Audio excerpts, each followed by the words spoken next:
Hello, EntrePods, and welcome to Season 3. This season, we are interviewing and talking about ethical entrepreneurs who are making money and changing our world. Join us as we discover how we can step into power as creators and business owners to reshape business into one that values humanity, our planet, and our shared future. You won't want to miss a single episode.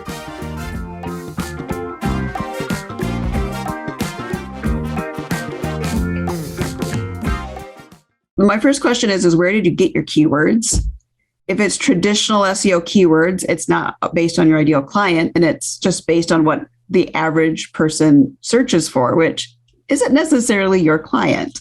So how do we differentiate you? The second thing is just that. What makes you different? Why does your client say they work with you? And do you make that a focus on your website? So my focus right now is all about transparency and accountability, because that is why my clients come to me. I'm transparent in what I'm doing. I tell them what SEO is. I send them videos of me working on their website. It's transparent. I'm being held accountable with my numbers. This is what we did for you. This is how much you've improved. This is where you're progressing. But those are my ideal client. Is that every person who's in SEO? No, there's some people who want traditional SEO and that works for them, and that's great. But you have to know who your ideal client is to understand that difference. So who would be your ideal client? The people who have been burned by SEO. And want a better process to where they can understand it better. Okay. Yeah. You want to know more. You understand SEO is difficult, but you want someone who's willing to explain it to you. So you could even do some of the work if you wanted to on your own. And you're not sitting there going, I don't get it. Like someone that can actually walk it through in layman's tongue, not, technical, geeky speak. I think that's a big, hard problem, especially when you're a frazzled entrepreneur or even solo entrepreneur. You're an expert on what you do. And the whole idea of having to be an expert on every facet of your business is like crazy. But, right.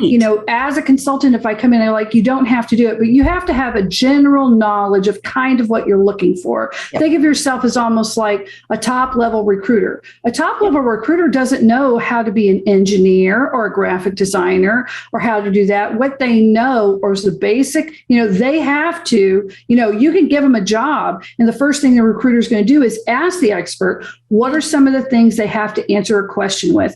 Tell me a little bit about your department. Let's find out about the culture. I mean, they'll probably know the culture of the company, but each department's a little bit different. And so by the time they go through it, they think about the personality. They have a much more better idea of what is a proper way to answer this question. Rather than that. So a good person that's actually strategic HR, when you have it, will have that top down. That's just what you have to do with the people, especially if you're solopreneur. Eventually, you'll be running this big company and you'll hire people who know how to do that or know how to answer those questions, and you'll have to rely on them. And that's a great thing. We want to scale you up to where you don't feel overwhelmed, like, oh, crap, now I've got to learn about SEO. But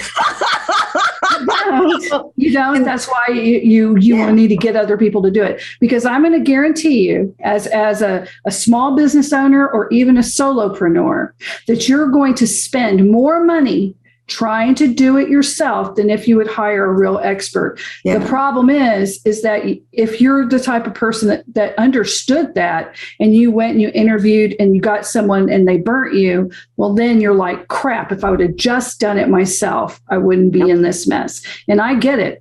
Yep. And sometimes you do get snowed. I've been snowed. I know what it's like to go, finally, this is what I need. And then it just doesn't gel and the deliverables don't come. And you're like, oh no, great. And I've been in those boots. Like, I get it. We all have been there. And it's funny because when I started my company, it was one of those things where I'm like, my goal is to teach entrepreneurs how to do this. So I'm not going to add additional follow-up services. I'm just going to do our contract. We're going to move on. You know what to do. I've got you set up. You're good to go. That did not go well. No, you overwhelmed like, them. Yeah. Yeah. Well, and part of it is we just like working with you, Amy. We need the giggles. That's right. Especially when the money comes in, then you want to work on bringing the money in or getting customer support available and providing great services and following up and upselling them to other fun, juicy, wonderful things you do, not the SEO. Well, if the SEO is working, they're doing more business. So they're no longer in that position they were when we first started because but SEO is continual. It's continual. It doesn't. Yeah. Which is the boat I missed when I opened. So thankfully that is fixed. Oh, good. That's good. Now you can stay with them, with them with the hand in there to make sure that they're fresh and they're doing that. So so from now we're going to step back into Amy, the owner. So that was a really interesting firsthand account for me because you had this idea. This is my baby. This is what I'm going to do. It's going to be great. Yeah. But then it didn't pan out. How long did it take you to pivot as an owner to go, okay, this isn't working. I'm going to have to change. And where did your mind tell me a little bit about things of how you were able to come to grips with it's got to change and I've got to do this in order to get what we really want, which is happy clients. Right. Yeah. So I change pretty much consistently. I'm always looking and always evolving. Funny story is how this all started is I opened March 2nd, 2020. Wow. As a business analyst to small businesses. Well, that landed really sour and then COVID hit. Yeah. Literally days later. So as a business analyst, it's my job to help companies change.